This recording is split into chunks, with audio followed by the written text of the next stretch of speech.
امکان نداره انجامش بدی و نتیجه نگیری. خودم و دانشجوام ازش استفاده کردیم و تونستیم خواسته های زیادی رو جذب کنیم. مهم مراحل انجامش هست که با این جزئیات طبق آموزش این فایل باید انجام بدی. پس اگر دنبال تغییر زندگیت هستی این ویدیو رو تا انتها ببین. تکنیک دکتر جو دیسپنزا تجسم همزمان با احساسه که یکی از روش‌های قدرتمند برای جذب اهداف و تحقق آرزوهاست. این تکنیک بر پایه ارتباط عمیق میان ذهن و احساسات استواره. در ادامه جزئیات و مراحل انجام این تکنیک رو براتون توضیح میدم.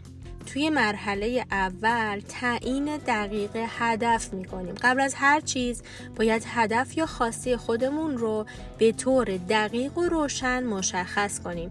هدف شما باید واضح، خاص و قابل تصور باشه. مثلا به جای گفتن میخوام پول بیشتری داشته باشم، بهتره بگین میخوام ماهانه $10,000 برای مثال درآمد داشته باشم.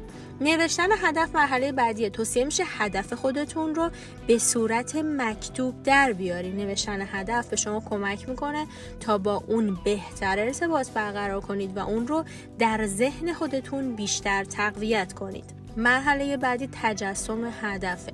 توی یک محیط آرام و بدون مزاحمت قرار بگیرید.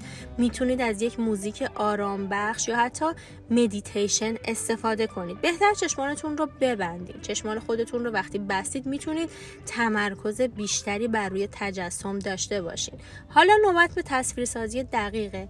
اکنون هدف خودتون رو به صورت یک تصویر ذهنی روشن تجسم کنید. به عنوان مثال اگر هدف شما خرید خونه جدیده، تمام جزئیات اون خونه رو در ذهن خودتون مجسم کنید. رنگ دیوارها، مبلمان، نمای بیرونی، حتی بوی خانه و صدای محیط. حالا باید جزئیات حسی ایجاد کنیم. هر چقدر تجسم شما جزئی تر و دقیق تر باشه تاثیر بیشتری خواهد داشت. سعی کنید تا جایی که میتونید جزئیات بیشتری رو تصور کنید، مثل صدای محیط، لمس اشیا یا حتی بوی محیط. حالا میخوایم ایجاد احساس مثبت کنیم. همزمان با تجسم هدف باید احساساتی که با تحقق اون هدف همراهه رو در خودمون ایجاد کنیم. برای مثال اگر هدف شما موفقیت در یک پروژه کاری، احساس رضایت، غرور و خوشحالی رو در خودتون زنده کنید. احساس به عنوان کلید عمل میکنه. احساس نقش کلیدی توی این تکنیک داره. اونها فرکانس های انرژی رو که شما ارسال میکنین تقویت میکنن و شما رو در هماهنگی با هدفتون قرار میدن. وقتی با تجسم هدف خودت احساسات مثبتی مثل شادی، سپاسگزاری و عشق رو تجربه میکنی، بدن شما این پیام رو به کائنات ارسال میکنه که من صاحب این موضوع خاص هستم. اجازه بدید این احساسات تمام وجود شما رو فرا بگیره و به نوعی در این احساسات غوطه‌ور بشین.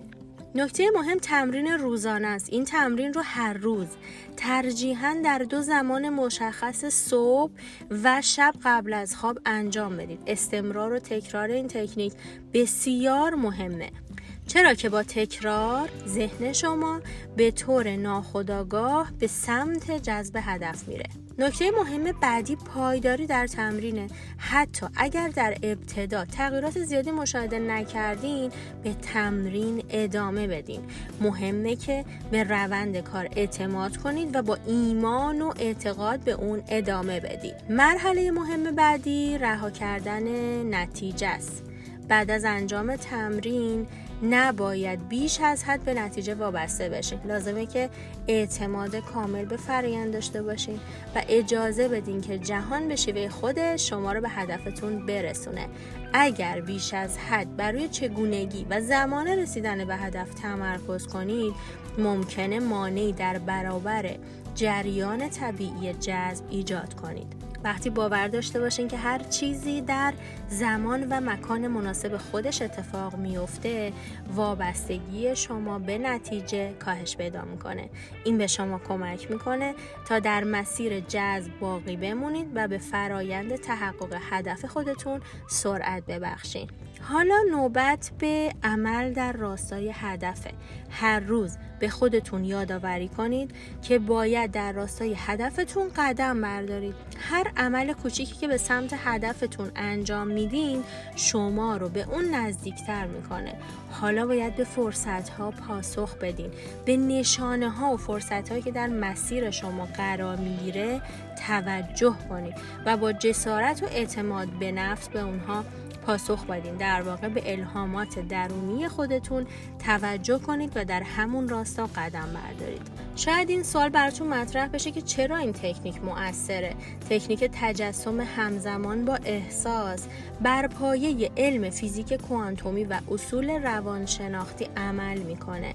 وقتی که شما هدف خودتون رو با دقت تجسم میکنید و احساسات مثبت مرتبط با اون رو تجربه میکنید، ذهن شما شروع به ایجاد ارتباطی میکنه که در نهایت منجر به جذب اون هدف میشه.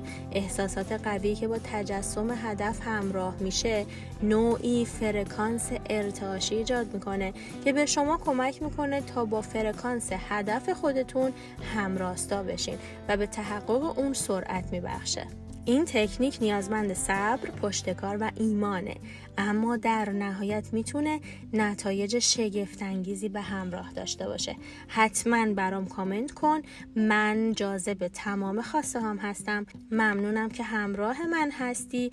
2 ویدیو آخری که برات گذاشتم تکنیک‌های دیگه جذب هستن که کمکت میکنن خیلی سریعتر بتونی هر آنچه که دوست داری توی زندگی داشته باشی رو جذب کنی.